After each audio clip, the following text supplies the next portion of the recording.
Welcome back dear student in first step Educare classes.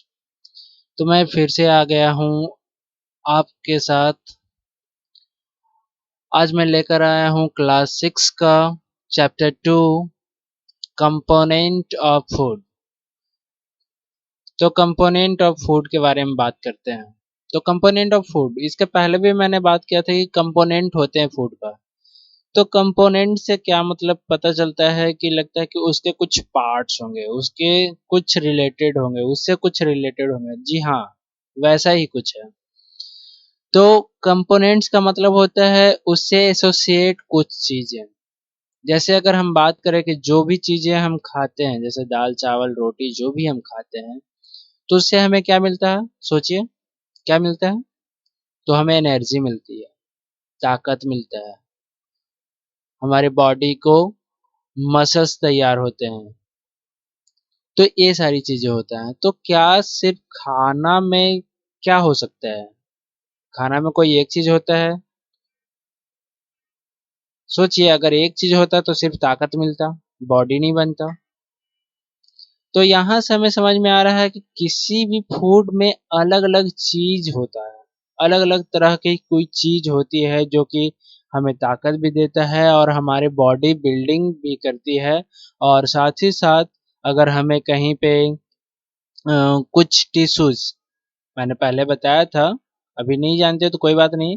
हमारे body का जो भी चीज बना हुआ है, हमारे बॉडी जो बना हुआ है वो सेल से बना हुआ है। सेल के ग्रुप को टिश्यू कहते हैं।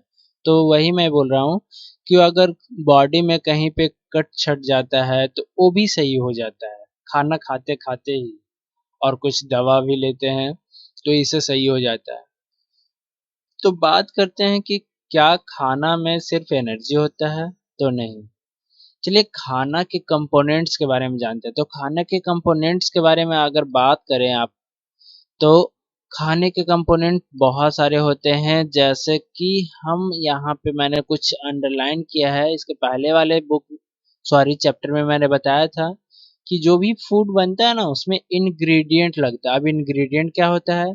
तो इंग्रेडिएंट को समझाने के लिए मेरे पास एक टेबल है यहाँ पे, आप समझ सकते हैं कि इंग्रेडिएंट क्या होता है। अगर आप बात करते हैं स्टेट पंजाब का, तो पंजाब में खाई जाती है मक्के की रोटी। तो मक्के की रोटी और राजमा का दाल, ये सारी चीजें खाया जाता है।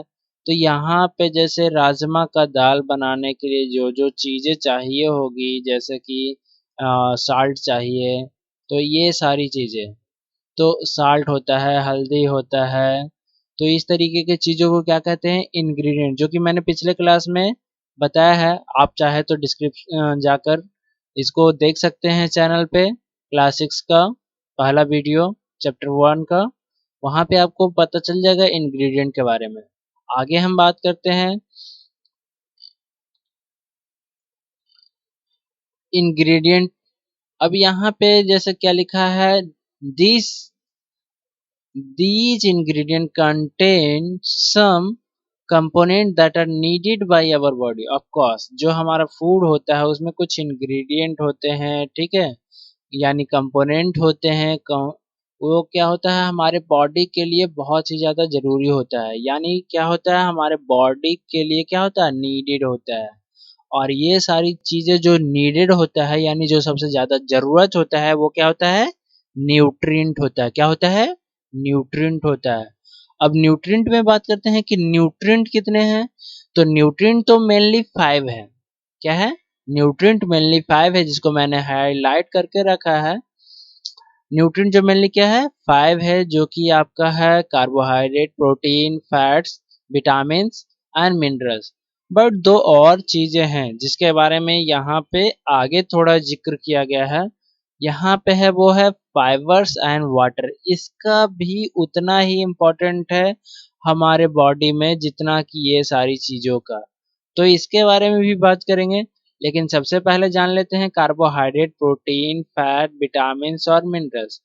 तो कार्बोहाइड्रेट के बारे में अगर बात करें तो कार्बोहाइड्रेट होता है एनर्जी गिविंग फूड। अगर जिस फूड में कार्बोहाइड्रेट की मात्रा ज्यादा हो, अगर वैसे फूड आप कंज्यूम कर रहे हैं तो आपका एनर्जी लेवल बहुत ही अच्छा बना रहेगा। अब आप अगर करते हैं, जिम करते हैं और अगर बॉडी बिल्ड करना चाहते हैं तो बॉडी बिल्डिंग करने के लिए कहा जाता है प्रोटीन खाना चाहिए। यानी प्रोटीन्स जो होते हैं बॉडी बिल्डिंग फूड के लिए जाना जाता है। तो प्रोटीन क्या होता है? बॉडी बिल्डिंग फूड होता है। अगर आप जिम वगैरह कर रहे होंगे या जिम करने का या बॉडी बनाने के लिए इच्छुक हैं तो वो आपके लिए प्रोटीन वाला भोजन सबसे ज़्यादा ज़रूरी होता है, ताकि इससे क्या होता है? बॉडी बिल्ड होता है, ठीक है?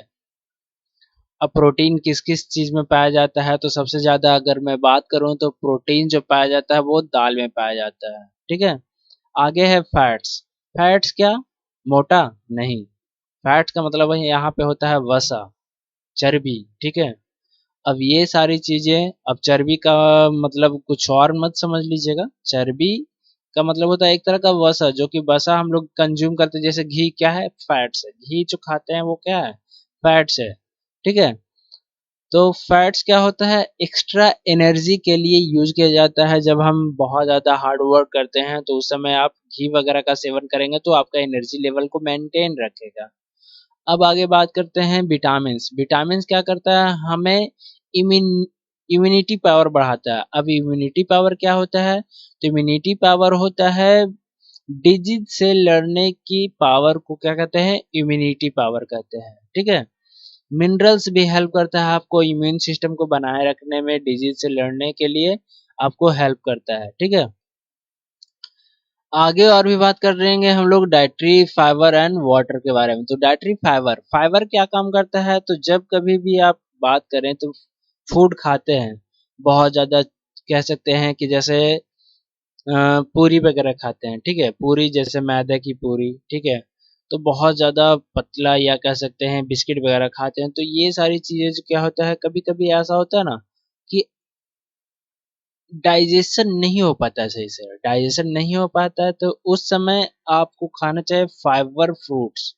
अब फाइबर फ्रूट्स जैसे बनाना, अगर आप बनाना खाएंगे तो पेट में जो भी होगा, जिस तरीके का भी दिक्कत है, कहीं पे अगर फूड जो होता है स्टक हो गया है, डाइजेस्ट नहीं हो पा रहा है, तो इस तरीके का आपको फाइबर खाने से यानी फाइबरस फ्रूट खाने से, फाइबरस वेजिटेबल्स खाने से क्या होगा? आपका स्टमक क्लीन हो जाएगा। एंड वाटर, वाटर जो होता है क्या करता है? हमारे बॉडी में से जो भी कहते हैं फ्लश करने का, जो भी गंदगी है उसको फ्लश करने का काम करता है। तो अगर आप बॉडी को फ्लश यानी जैसे अगर कह सकते हैं अगर बॉडी में या कहीं पे गंदगी हो, अगर उसको धोएंगे नहीं तो क्या होगा? गंदगी बढ़ता ही जाएगा।